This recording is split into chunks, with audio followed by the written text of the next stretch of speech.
IVM.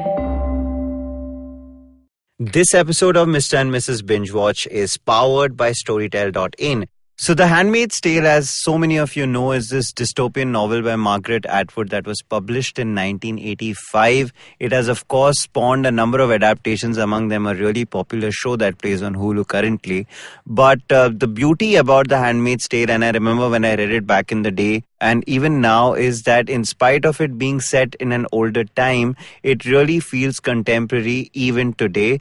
It's a story about traditionalism versus modernity and about women living in a patriarchal society and trying to break out of it. Go check out The Handmaid's Tale at Storytel.com and use the link storytel.com/IVM for a 30-day trial instead of a 14-day trial. You've tuned into a show called Mr. and Mrs. Binge-Watch and you were expecting a spoiler-free episode. So there are many spoilers on this episode. Kripya dhyan dijiye. John Krasinski is back as Jack Ryan, looking hubba as ever before. Yes, season 2 has come out on Amazon Prime a while ago, and Aniruddha and I finally sat down to watch it and to actually binge watch it.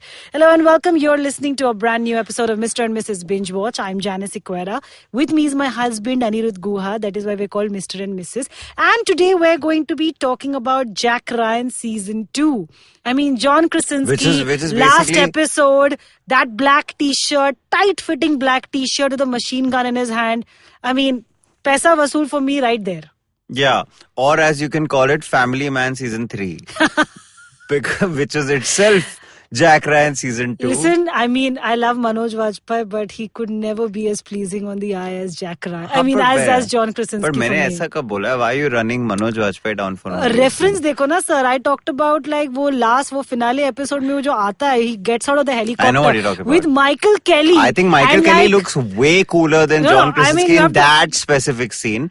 See, John Krasinski looks cool all the time. John Krasinski also had that really cool moment in season 1 in Paris. Yeah. Where there's that whole that sort of chapel that sort of turns into flames behind him and he's chasing this guy down the streets of Paris. He looked really cool there, and I think you're right. John Krasinski just has this appeal. See, this is but very Salman Khan moment. Okay, think about it the like whole this. Scene, you mean? The helicopters landed on top of the palace. It's a Michael Kelly, John Krasinski, 3 special ops guys, dudes. It's not a Salman Khan scene. It is a classic 90s Hollywood action film that Salman Khan copies all the time in his movies. See, like Sylvester Stallone and these guys did it in all their movies in the 90s. I'm giving our audiences a reference point from a Hindi POV. But actually, when you think about it, Jack Ryan as a series is very 90s Hollywood when you think about it. In its treatment, a lot of Hollywood movies that came out in the 90s, whether it was True Lies, which had Arnold Schwarzenegger in it. In fact, a lot of the adaptations of Jack Ryan, whether it was Patriot Games or Clear and Present Danger, which had Harrison Ford in them. So, you had these guys, Harrison Ford, Stallone, Schwarzenegger, playing these everyman characters. This was in the pre-superhero era where they were all not in like tights and flying around. And and then they were caught in these situations where, the world rested on their shoulders if they did not come up with a solution. Yeah, so they were extremely heroic characters, but they were the heroism was coming from them being very everyday, normal guys. Except that it's 2019 and, we are so used to subtle writing and like even in all these spy shows and stuff like that, it's never on the nose. But Jack Ryan decides that no, all that, we are going to be as on the nose as possible, and Jack Ryan's always got to be the smartest dude in the room. But that is the appeal, na? In the sense that it's just Jack Ryan is not a great show. Jack Ryan is a very fun time pass show to watch. It's a very campy show. Like in the 90s when we were watching it, that was normal. The normal now is to like keep it a little cool, don't overplay it, don't over dramatize it. But Jack Ryan and all the writers are like, no, screw all that. We want to be that campy show. No, I mean the idea is, I don't know if campy would be the right word. I think what they are doing is they are keeping it very simple. So they take a plot which unfolds over a period of several episodes. They have very clear ins and outs in terms of the episodes and the cliffhangers and stuff like that. In the sense that it looks very practiced. It doesn't look a lot of thought goes into it. In fact, you and I have watched so many other complicated shows all the time. I remember while we were watching the season 2 of Jack Ryan, you and I were thinking 3 steps ahead in terms of the twists and turns, which never came. Because we were expecting way too much. Because we were so spoiled in thinking ke, ये आगे जाके villain निकलेगा. जो villain दिखाया, वही villain था. कोई twist आया ही नहीं. The big twist that they had was that there was no twist. So, Ani, to give you guys context, right? Aniruddha and I are that couple that when we are watching a murder mystery, whether it's a film, whether it's a series, or when we're watching a thriller, we are always looking at characters from a very suspicious point of view. Ki, oh, okay, is this person going to go and turn out to be the traitor? Is this person going to turn out to be the serial killer? Is this person going to turn out to stab the other person in the back? Unfortunately, the makers of Jack Ryan have no such sort of ambitions. They want to keep it all very straightforward. Yeah, I mean, they are sticking true to the they're very true to the novels. I'm saying that at the end of the day, you need to also give them credit for the fact that they are not trying to overcomplicate things. There is a craft in even doing that. Yeah, they're trying to sort of keep it very simple, very straight. Actually, we as an audience, we're trying to be too cool for school by saying, nahi, ye twist hoga, I'll tell you or why. Even expecting that. I'll tell you why. That's because of the Homeland effect. Because we watched Homeland over so many, I mean, before Jack Ryan, if there is the closest in terms of a CIA operative foiling global level threats, there was 24 and there was Homeland. And Homeland was brilliant because it had this innate ability to pull the rug from under your feet so often. And in fact, if you think about Homeland now over 7 seasons, I have figured out like they have one twist at episode 5, episode 8, episode 11. They make sure that they turn the story in some way or the other. Jack Ryan plays out a lot more linear, but it's still fun. And in fact, here's where we are at, right? That the second season of the show, in fact, I felt was better than season 1, even though a lot of people enjoyed season 1, and there's nothing wrong with season 1 as such. But my big problem with season 1 as such was the fact that the main villain, which is Musa bin Suleiman, just seemed like such a stock, bad guy in Middle so many Eastern American character, shows. Yeah. The whole Yemeni strife and the fact that, there is a whole Middle Eastern threat and there is a terrorist plot.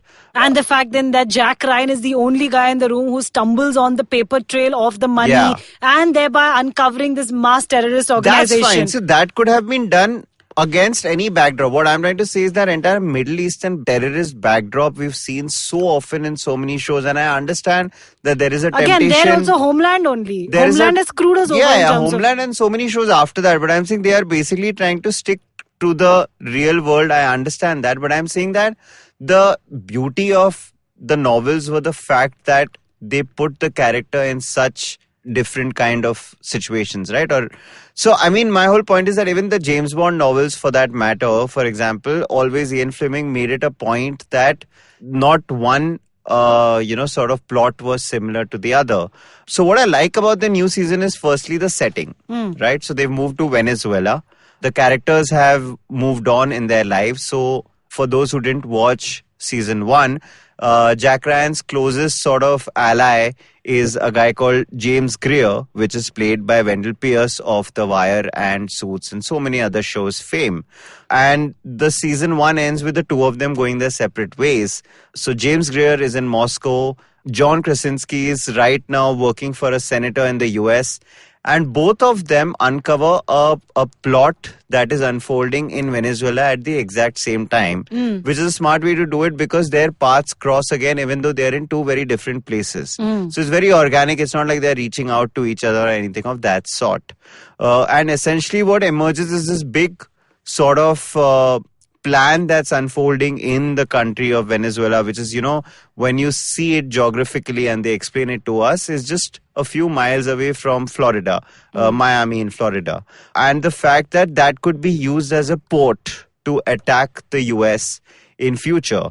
And while all of this is your backstory or the backdrop, what really happens is that when he arrives here with the senator, who's this old-time friend of his, and the senator gets shot and killed, in fact, assassinated, Jack needs to stay back to find out the reality about why this guy was killed. I think that was the And best. at the same time, there is a whole political election unfolding between this guy who's been ruling for a number of years and this sort of revolutionary leader who's coming up the ranks and trying to fight him out. So the entire backdrop, as I was talking about, apart from the terrorism part of it or whatever case it is that Jack Ryan is solving on the show, their entire Venezuela backdrop, their entire, the language, the culture, the food, the politics of it, it just made it more interesting than an average sort of a spy show. And of course, they got in some fabulous characters this year. So, this season. So, of course, all House of Cards fans, Michael Kelly is on the show.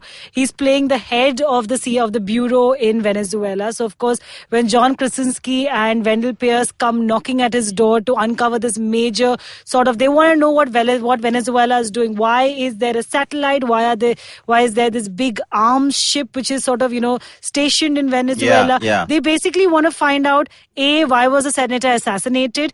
B, what is the threat to America? Because of course Jack Ryan ka wahi to kaam hai na. He has to find out what is the threat to America at the end of the day. Yeah. And then comes in Michael Kelly, who I think is a great addition. He's a great addition to the cast, because it also feels like by the end of the season they've also kind of told us, I think, pretty firmly that he's now going to stick around for more seasons. Yeah, it's like James Bond, right? So you already had John Krasinski and Wendell Pierce. You liked their combination because, of course, Jack Ryan is, I'm too cool for school. I know everything better. I don't play by the rules, and, I'm not a team player. And Wendell Pierce is always like, stop. Think, investigate, think about why you do. So they sort of really played off each other. Michael Kelly is the guy who's coming in going like, oh God, I got to deal with you two assholes again. Yeah, and also it's just so nice to see Michael Kelly having fun. Yeah, and please, after House of Cards, so my God. Not just House of Cards, he always takes on these intense roles. Very intense. Yeah, so this is actually a very He's a comic relief here. He must have been almost like, ye to walk in the park hai, for after all the kind of shows and films that I have done. This is like, they're making me be cheesy. They're making me give do these one-liners. He has one romantic track on the show. Yeah, which is also funny, by the way. The only one this season who has any sort of romantic track. And he basically got divorced to that same woman twice. Yeah, and there's a really funny scene in the car how that story comes about. But I want to go back to the point you made at the beginning of the episode, and if people who were listening in didn't have any context to it then, have context to it now, that the climax basically has three of these guys getting off a helicopter, and I have to say... Wait, hold on. Wendell Pierce is not getting off the helicopter. Or whatever, he gets onto it eventually. But I'm saying Michael Kelly, I think, looks like a badass getting out of the helicopter in his entire black t-shirt and sort of army gear. See, this is exactly the kind of stuff that our audience apparently doesn't like us to talk about. What? Badass? Words like badass? Not badass. Apparently, like when we're talking about like what people look like, people are like, tum log wo sab chodo na, pronunciation chodo na. Please focus on what the content of the show is and why you liked it. Apparently, they don't like us talking about people in tight-fitting t-shirts. There are these t-shirts. messages that you've been getting that I don't get. Nahi yaar, chodo. Anyway, it was coming back to Jack Ryan. I like the fact that this time, of course, they've moved it to a more realistic setting, like you said. Venezuela, it's also very topical because people are talking about Venezuela and what's happening in the country. They've also sort of showcased what Venezuela looks like right now. Apparently, people in Venezuela were not happy with this show, huh? I think there have been mixed... Because but of course, they won't be happy with the show. Yeah, because even when the show was being written... They can never be happy. Look, if the show was set in India, we would not have liked it. Of course, we would have been like... we would have been fuming. There's a reason a lot of us don't like Slumdog Millionaire. Na? Correct. They're like, you just basically did poverty porn in India. Yeah. So here you've just come and you've completely... No, and this takes it a step ahead, right? They're showing it as a very unstable economy. The fact that with the oil and gas reserves of Venezuela, it could turn into the next Iraq. All of which it technically is. No, I know. But I'm saying that to be represented as a place of threat. Yeah. In an American show which so many people watch. Yeah. But what I like about it is the language, basically, because I feel it suddenly feels like an American show unfolding in the Narcos world. Because and they've also got Narcos actors on the show. Yeah. They've got Miguel Ubari, who plays Francisco Dennis on the show. He's the president's chief advisor and childhood friend. So, of course, the minute we saw him, we're That's like, Francisco Dennis playing Miguel Ubari. Yeah. So he's the guy from Narcos, but right? Actually, season 3? Yeah, season 3. Season 3, he played the main guy in the Kali cartel. Correct, in fact, but see, in my brain, fantastic. it always takes me a couple of minutes to remember that the Pablo Escobar track didn't play play out over one season, it played out over 2 seasons. Yeah. So that's how I'm like, Narcos But season 3. Jack Ryan season 2 is like a game in spot your TV actor from your favorite show. So while there is Michael Kelly from House of Cards, of course, and Francisco Dennis from Narcos, like we pointed out, there's also Tom Vlaschia, that's his surname, who plays an assassin on the show, and he was, of course, the main tutor to the Stark, Arya Stark, in Game of Thrones. So you've got an actor from Game of Thrones, you've got an actor from The Wire, which is Wendell Pierce, you've got an actor from Narcos, you've got an actor from House of Cards. And this is basically, and you've got John Krasinski, the actor from The Office. So you've got like the best actors from some of your favorite shows. It's like the Avengers of your favorite character actors in several TV shows. I would definitely not go that far. They've also got an actor called Numi Rapace, who of course we apparently all should know from Girl with the Dragon Tattoo. Yeah, she was fantastic. I haven't watched it, but like, I remember Aniruddha going like, they got the Girl with the Dragon Tattoo actor, and I'm like, oh God, I feel like an illiterate right now. By her. I get that, but I'm just saying sometimes it's a lot. I actually got really excited when I saw her name in the credits. They've got a bunch of interesting European actors in this time. In fact, they've got an actor from various continents, because they've got European actors, they've got Latin American actors, and they've got American actors. Okay. I'm just saying that sometimes that's how you make a show really global. Yeah, let's be really honest. Between the two of us, you are a far bigger film geek and a TV geek than me. Yeah. So, and also you have a better memory than me, na? So very often I'll be like, isko kahin dekha hai, but I won't remember even after I've done a Google search. Aniruddha will be like, of course, that is how I know who this person is. Yeah. So Numi Rapace I'm so glad I got married to this woman, guys, because earlier I used to be a little ashamed and held it inside. Like when I watched something that I felt immediately geeky about, I just suppressed it. And now I have a person I can just sort of throw up on all this information and these tidbits of knowledge that for some reason have been parked away in some part of the brain that I didn't know about. Yeah. So but yeah. Here's another piece of information you didn't know about Aniruddha. He actually remembers film release dates up to at least a decade? At least a decade. Like you can just throw a film name and he will remember things that happened in that time. Like, no, because he'll be like, release ye time pe hua tha. This is what was happening in my life at that time. And it's always, I can get approximate release dates, not always. Some of them I know exact. Like I know, for example, Lagan released in June of 2001.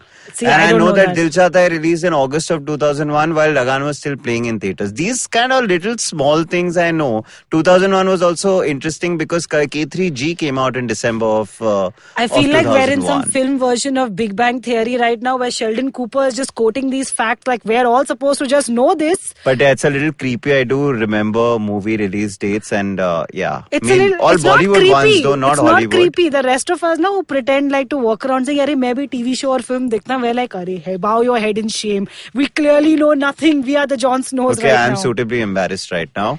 Coming back to Jack Ryan, who's also very much like Aniruddha Guha in the sense he's always the smartest man in the room. My God, Janice. Nice one. What are you doing? Like you've gone from being Wendell Pierce, James Greer, who's always grumbly and always like, to being Michael Kelly. So kya cool ban gaya ek episode mein. Oh God, okay, my God. I think we're going to have to talk about this later tonight, Aniruddha, about how you're... how you complimented me and I didn't. But I thought it was a compliment, Janice. I don't know Michael how calling Kelly anyone Michael Kelly is cool.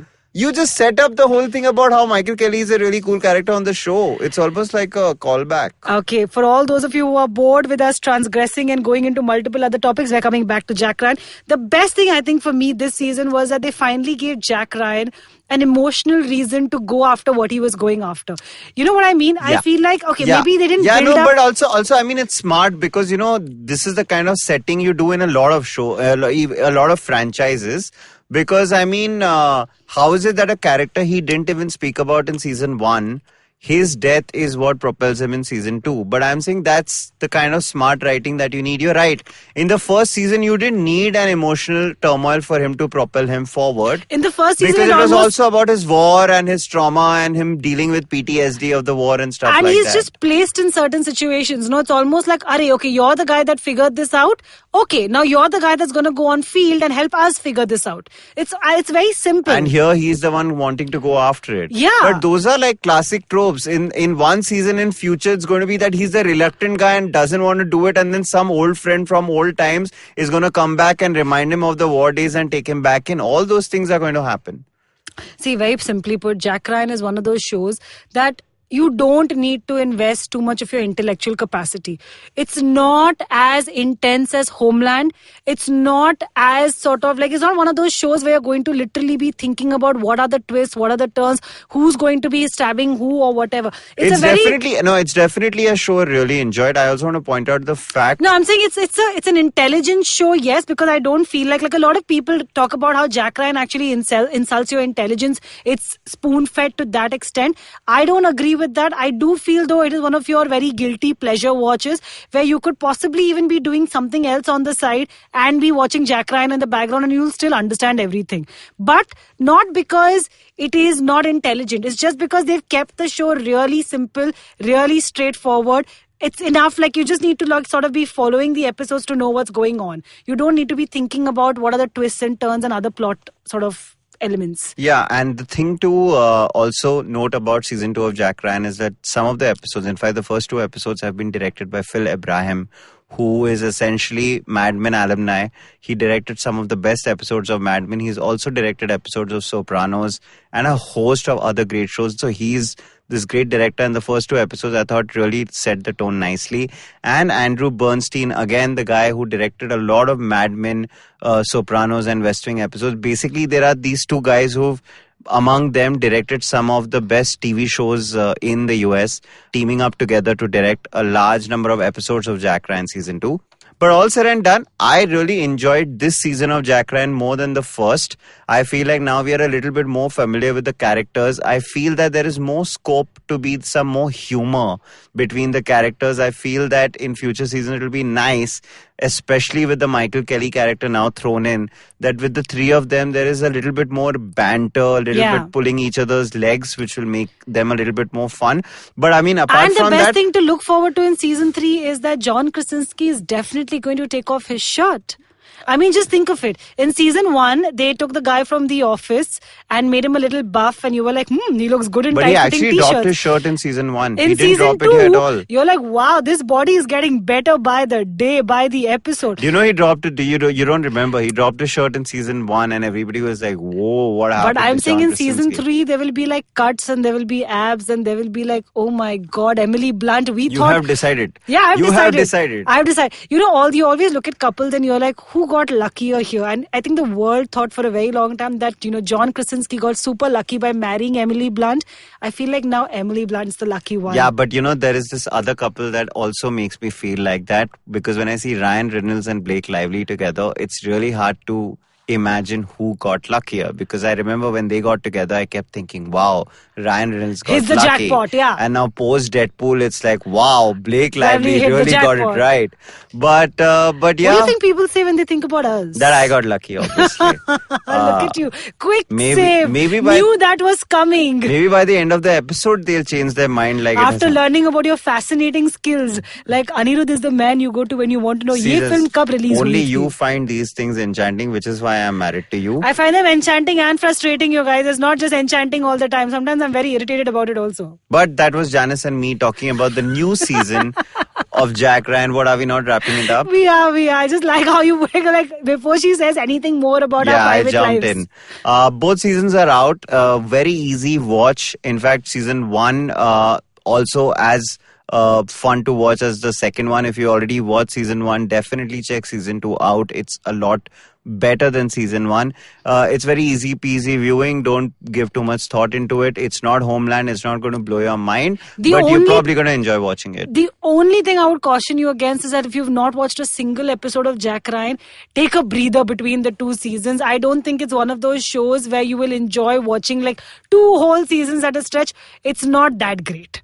I mean, it's good. It's great time pass. Yeah, but the other way to look at it is get done with it as soon as possible. That's just you and me thinking. For the audience, it's like if they watch 2 seasons together, they're probably never going to watch this show again. That's not our problem. Alright guys, take a break and see you guys on the other side. Hey everybody, welcome to another awesome week on the IVM Podcast Network. If you are not following us on social media, please make sure you do. And it's about time that you did. So we're IVM Podcast on Twitter, Facebook, and Instagram. Go to whichever platform you prefer or all three of them and click and follow. Also, you should check out our Instagram feed. We have a lot of interesting stuff going on over there. Peeks inside what's going on in the studio, polls, all kinds of cool stuff. So definitely come out there. Want to thank our sponsors this week, Cambly, Intel, and Storytel. Our sponsors make this stuff possible. And so please make sure that you shout out to them. Let them know that you appreciate it. One more note before we get into talking about what went on in the network this week. And that was that I would appreciate, deeply appreciate it, if you guys could go to ivmpodcast.com/survey or go to the website and click on the survey heading. And what we're going to do is we're going to do another listener survey. We'd like to know a little bit more about you, who's listening to us, why you're listening to us, what you want out of us, all of that kind of stuff. So, it would be really helpful to us if we could get a little bit of more information from you guys about who you are, and that would help us kind of go out and talk to advertisers, which is, again, as I mentioned earlier, how we get this thing going. So this week we're premiering a new Hindi storytelling show. It's called Tapri Tales and it's hosted by Madhuri Advani. Madhuri narrates day-to-day stories and occurrences in women's lives across generations. This week she questions the tea-serving traditions in our house through the mother and daughter pair in her story called Chai Ki Cha. On the scene and the unseen, JP Narayan, founder and president of the Lok Satta Party, returns as a guest to talk to Amit Verma. They deep dive into the state of Indian politics. On Paisa Vaisa, Anupam is in conversation with Dr. Vijay Malik. He talks about his blog, why he believes in stocks, and what is peaceful investing. On Football Shitball, Gaurav, Karthik and Siva round up the EPL fixtures of the weekend, last week's Champions League's madness and the FPL. On Advertising is Dead, Varun is joined by Turkish entrepreneur F.A. Kakarel, founder and CEO of Mubi. They talk about the different kinds of cinema and its reach. On Pulyabazi, Pranay and Saurabh are joined by Kabir Taneja, a fellow with the Observer Research Foundation. They discuss the psychology of terrorists and the Islamic State's online propaganda machine. On The Habit Coach, Ashton shares 4 traits that one needs to be lucky and to approach the world in a positive way. On Heel and Hearty, Rachna talks about the importance of organic foods and unravels the myth and realities behind organic produce. On 9XM Soundcast, Eva is joined by playback singer Divya Kumar, who talks about the importance of folk and classical music. And with that, let's get you on with your show. And we are back now, in addition to all the shows that Janice and I somehow managed to watch and bring out episodes about to you guys, about what we feel about them, what we like about them, what we dislike about them, are a bunch of shows that only remains on our list of shows to watch. And sometimes we end up watching them. Sometimes newer stuff comes along our way and we, forget about them. Guys, we also try to work for a living, no? So, we just can't sit at home and watch TV shows all day long. Even though, honestly, Ani and I have talked about this quite a bit. About quitting all our jobs. Yeah, like if someone paid us a ton of money to just sit at home and watch shows and films, we'd happily do it. Yeah. Especially if we got paid for it. Work out in the morning, big breakfast, sit down on our couch with our 3 cats and get ready for the day. Work today is watch all of The Crown. Right. So, among some of the shows that I've been wanting to watch, Janice, but haven't been able to, find the time to see it. And it's been almost... Oh, you've been wanting to watch over a month, yeah. Not we've been wanting to watch. Not this one. This specific one is a show called Living With Yourself. It's got Paul Rudd in it. And it's been created by Timothy Greenberg. This is a show that came out on Netflix in mid-October. And it's got a pretty interesting synopsis. It's basically about a man who's undergoing some sort of a midlife crisis. He's been down on luck in general.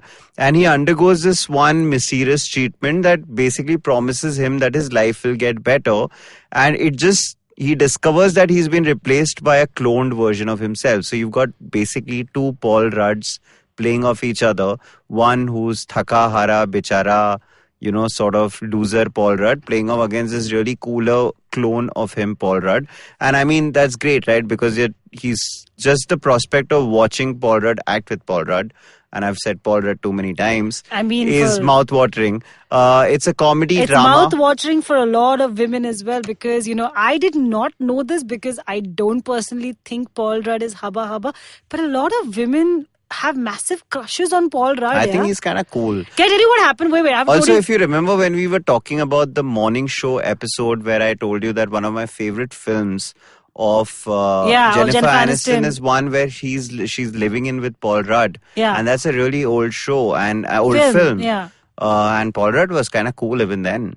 Can I just tell you, I was watching this episode on YouTube. There's a show called Billy on the Streets. Where Billy Of basically... course. You know this, right? We should do a whole segment on Billy on the Street. Okay, and for those who don't know, Billy on the Streets is basically Billy, this really crazy anchor he's always angry, he's always like loud, and he takes a celebrity and he runs down the streets asking lots of weird questions in exchange for $1. He also does some amazing skits at the Oscars and Wait, the Emmys but let me every finish year. this Paul Rudd story. So, on the latest episode, he had Chris Evans, Captain America, with him. And Chris Evans and he are walking down the street. And by the way, I don't understand how people are not going nuts when Captain America is walking down the streets with Billy on the street. Anyway, at the end of that little clip, Paul Rudd makes a special appearance. And suddenly, all focus is shifted to Paul Rudd. Where women are going like, oh my God, Paul Rudd, oh my God. And I'm like, Chris Evans, baaju mein khada hai. What is wrong with this universe? I think that is an interesting story, because I can understand euphoria for Paul Rudd, but euphoria Paul Rudd over Chris Evans. I was very surprised. I was like, something. Do we not understand how Hollywood works, or no? But in the run up to the Endgame interviews, like the bunch of them did together, and because everybody else had disappeared, into you the think other it's world. because of like Ant-Man's like... No. I'm saying that because Paul Rudd was one of the few actors who has been advertised as being in Endgame, and he was part of the entire press round that these guys did, and he was the only sort of actor who was not one of the main Avengers, so to speak. But you should have seen his wit and charm on, sort of display. Apart from Robert Downey Jr., in fact, he was the only guy who was like, participating, being really funny, interacting with the host. He really comes across as a really charming, nice guy, intelligent guy. Very nice guy. Maybe. So that's what I'm saying. One Paul Rudd is great. Two Paul Rudds, even better. Right. That's the pitch for Living With Yourself. Right. All right. The other show that we have on our watch list is HBO's His Dark Materials, which is, of course, it's an adaptation of Philip Pullman's trilogy of fantasy novels by the same name. Now, this film also had a big screen remake, big screen adaptation called The Golden Compass, which, of course, became infamous for being banned by the church. Yeah. I mean, this is like a long list of films that the church has always said, please do not attack our culture, do not attack our religion, do not attack, I don't know, various aspects of the church. This is one of those films. But I remember not disliking that film, although it didn't do really well at the box office. It had Daniel Craig and Nicole Kidman in it. And I'm looking forward to the new version because it's got James McAvoy and Ruth Wilson. And I'm guessing that both of them have replaced those two actors. I know for a fact that Ruth Wilson has definitely replaced Nicole Kidman. Aniruddha will watch anything with Ruth Wilson. Yeah. She's one of those actors for him. But I'm also saying, the show has not generated great reviews because, like, if you do a random Google search about His Dark Materials, the first headline that's going to hit you is, His Dark Materials is trying to be Game of Thrones, and hey, it's not working. They can basically join the line because there are this bunch of shows who are trying to be like Game of Thrones and can never become Game of Thrones. And apart from these shows, just quickly, I think because you mentioned Ruth Wilson, I've just remembered that we are yet to even watch the final season of The Affair. So the 5th season of Affair just aired in the month of November. We've not gotten around to watching that. So that's a show we are going to be watching soon. Aniruddha, do you want to have an affair this weekend? Apart from that, we've got The Affair this weekend, you're right. Oh God, you totally killed that joke. Yeah, we can watch Affair and then you'll be living with yourself. That's called playing with words, alright. Yeah, stand-up is definitely in your future. I can't believe you find that funny, Affair and living with yourself. Because then you'll be like enamored by his dark materials. And That's want funny, watchmen around you. No, I mean, come on, Janice. Yeah, you're completely... If you didn't forget it, then the last show we're going to talk about, which is on our watch list, is of course The Watchmen. A show that everyone's been telling us to watch. But Janice and me, we had this massive spat argument in the episode that we did on Succession, where Janice and me basically got into an argument about whether shows need to be binge-watched or watched on an episodic basis. I was on the same side as Janice, but she didn't get that and she completely tore into me.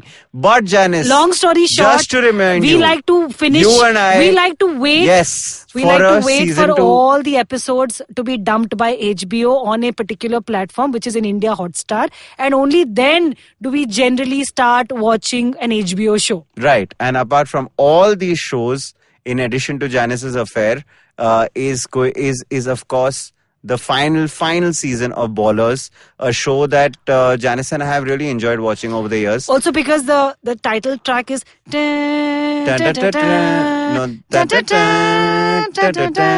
It's a great track. It's a you great want to finish? track. I thought you were doing it till the end. Oh, but God. Dwayne Johnson, I mean, Ballers is the exact example of a show that you love watching, and then you wake up the next day and you don't remember what the you'd watched. Because it's all about the NFL and India mein koi khelta No, nahi hai. not that. And they're just like... It's just a very unremarkable show that we really enjoy watching, Janice. Yeah, Let's actually, be it's frank. okay. It's one of Every those... time we start watching the new season of Ballers, we have no idea what happened in the previous season. We need to do season. a recap because we are paying such little attention to every season of No, Ballers. I think that's because it's a show where we don't give a damn about the story. We give a damn about the characters. I don't... Like, I am involved in The Rock. I am involved in But Joe, you don't his still partner. don't remember what happened with the characters in the previous season. Yeah, You there are still so need many a- of these players also working around. No, my and you're point like, is if characters are your favorite, you should be able to at least remember names of 5 characters, right? Are you like testing me? I can do I'm 5. not testing you, Janice. I know for a fact. Listen, you don't have to prove a point. I know you, na. I know you don't remember half the characters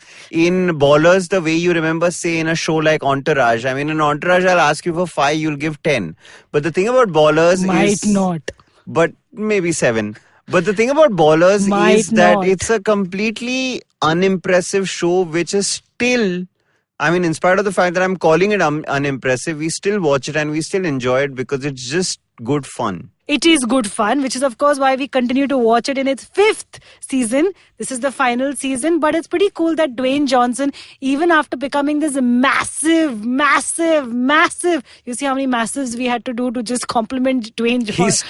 Still not massive He's enough. like the most massive movie superstar star in the world right now. And you know what I mean, now that I'm we're saying here, it's pretty cool we to have still see to him talk doing about TV. the fact that the guy is going to be playing Black Adam. And what is great about this is that superhero movies make superstars. I mean, Robert Downey Jr. was considered one of the greatest actors of the world, but he did not become a superstar until he did Iron Man. Same for Chris Evans, same for one gave a about Chris every Evans. other actor has become a superstar after doing a superhero film. Dwayne Johnson is the only self-made actor or a superstar or a movie star who's coming to do a superhero film after having amassed superstardom, and I think that's something that's really, really, really cool. On that note, I mean, on that massive Janice ego massage note to and Dwayne I Johnson, who will never hear this podcast. Be saying goodbye.